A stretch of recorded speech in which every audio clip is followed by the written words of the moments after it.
নির্বাচনের আগে আসামে বাংলাভাষী মুসলিম উচ্ছেদ। জানা গেছে, ভারতের উত্তর পূর্বাঞ্চলীয় রাজ্য আসামে মুসলমানদের উচ্ছেদ এবং বাংলাদেশে বিতাড়িত শুরু করেছে ভারত।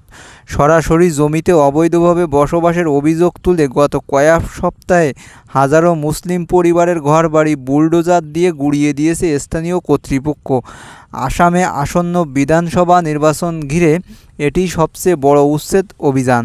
এছাড়া বাংলাভাষী মুসলমানদের বাংলাদেশি আখ্যা দিয়ে ভারত জুড়ে যে নিপীড়ন চলছে, তার সঙ্গে আসামের সবশেষ উচ্ছেদ অভিযান কাকতালীয়ভাবে মিলে গেছে।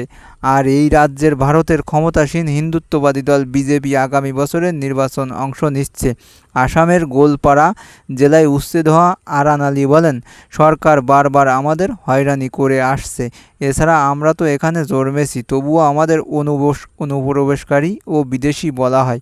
বন্ধুরা, এমন তথ্য পেতে আমার চ্যানেলটা সাবস্ক্রাইব করে রাখতে পারো। আর ভালো লাগলে অবশ্যই একটা লাইক দিও। ভালো থাকো।